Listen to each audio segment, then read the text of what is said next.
from your best players in order for them to really have ultimate team success.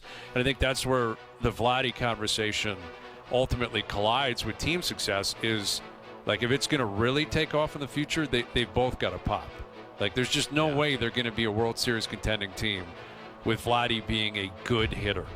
Like, that just it can't happen. He's got to be great. He's got to be, like last year, by the end of the year, he's one of the 7 or 8 best bats in baseball. And there were times where he was legitimately the most dangerous at bat in baseball. Like, he was as tough as anybody to get out. You knew he was going to register hits. You knew he was going to produce runs. And that's got to be revived. And if it does, and you coincide that or marry that with a team that's, showing depth and showing fundamentals and playing aggressively like they have all year, that's going to go a long way.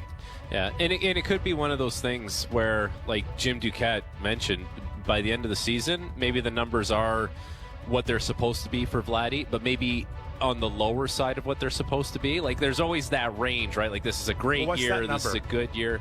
That's a great question, Struddy, because he's at 12 home runs right now. I can't imagine he gets to 40, but he can get somewhere into the mid-30s, I would think, or pushing up on 40. He's got to be able to. He's got to double his current home run production.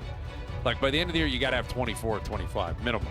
Like, that's minimum. That's just doing what you did, yes. Right? Like, I think he's got to do what he did, plus make up some ground based on what you didn't do in the first half. He's very capable of doing that. Like, you a guy like him, you get hot, you can hit 12 home runs in a month. Like, no problem. You get red hot. You have a couple of 2 home run games, and all of a sudden the bat's starting to heat up. Yeah, I agree. I think the total's got to be 25 is the start. Like, you got to have 25 in the bank by the end of the year. But just like we said with the Leafs, right? Like, fans don't necessarily. No one throws a parade for 60 goals. No one throws a parade for Selke votes. They throw parades for teams that win. Mm-hmm. So, as long as Vladdy's pulling his weight and the team wins, we're not really going to, we're not going to disparage it. The team is winning. It really gets exposed if the team, comes out in the second half here and doesn't win. And all of a sudden it's like we're a month down the road and they're 5 games back of the Yankees. And it's like, well, you're not climbing out of that unless Vladdy goes on a heater now. But look at Aaron Judge, what he's doing in New York. He's hitting, and the team has won quite a bit with him there. Yeah, no, exactly. That's what's going to be needed, and ultimately they need. I think the Blue Jays are in a position here, and Keegan was talking about it yesterday, where you need to be aggressive and be greedy and be thinking of running away with the division. Don't just hold on with a 2-game lead over the Yankees. Chase 93 wins, 94, 95 wins. Try to really secure your spot, and not only by winning the division, but maybe your top 2 seed in the American League, then you avoid the wild card round altogether. I mean, that's where Vladdy factors in. Like, everything just continues to move. The way you add another 2 or 3 wins to the win column is Guerrero can single-handedly do it, and Bichette can do it. And if you get Varsho back and Santander back, all of this, could be available to the Blue Jays. And if it all comes together, you're going to have a special, stretch run here through August and into September. All right, Week 7 of the CFL beginning tonight, and Chad Kelly's still not ready to return. It sounded like he's real close. The Argos are in Montreal. They're a massive underdog. I think a double-digit dog. I think 10.5 on FanDuel, I believe.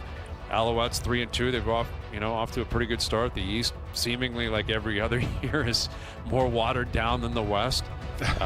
Here's our CFL, NFL reporter and insider. Here's Dave Naylor. How you doing, Nail Gun? Hey, Brian. You mentioned the West's dominance over the East in the CFL. This has been one of these things that I always get asked about, like why?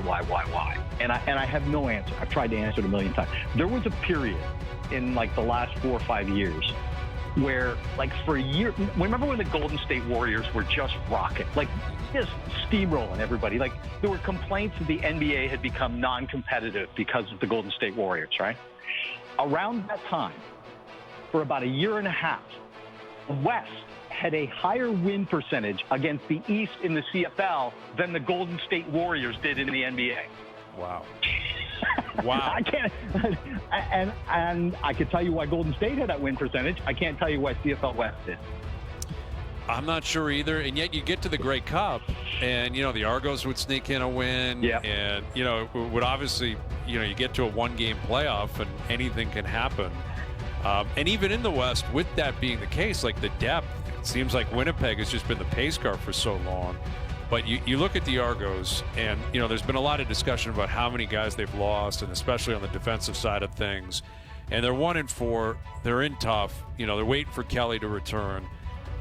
As we said, the East, it does not appear as if anyone's going to run away with this. It's still possible. It's early in the season. But what do you think the Argos are thinking right now? Like, what is a reasonable expectation for them the rest of the way? And do you think they can get to a point in the season where they feel comfortable they can and will make the playoffs?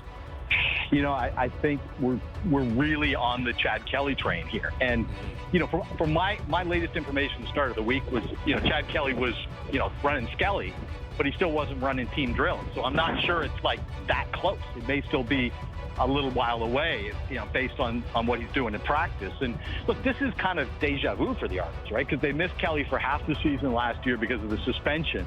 But here's the difference. And Nick Arbuckle, basically was the guy last year like he has been this year. Here's the difference. Last year, their defense was playing pretty well, especially after the first month of the season.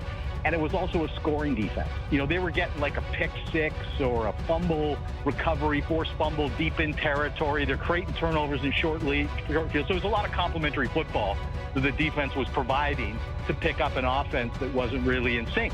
Same thing on special teams. I mean, Janarian Grant was a machine last year, in terms of giving the Argos field position. So, the definition of complimentary football is basically when one side of the ball is not doing its job, the other side will pick it up and compensate. They were getting that last year when Chad Kelly was out. They're not getting it this year. That's the difference between last year's Argos without Kelly and this year.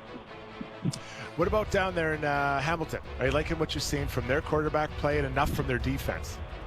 It's funny. The first few weeks of the season, everybody was jacked up to see what Hamilton would be like because they finished really strong last year. Bo Levi Mitchell had a huge second half. They go out and sign Kenny Lawler, who's maybe the best receiver in the league. And the first 2-3 weeks, it was like, when's the show begin? Where are the fireworks? What is this?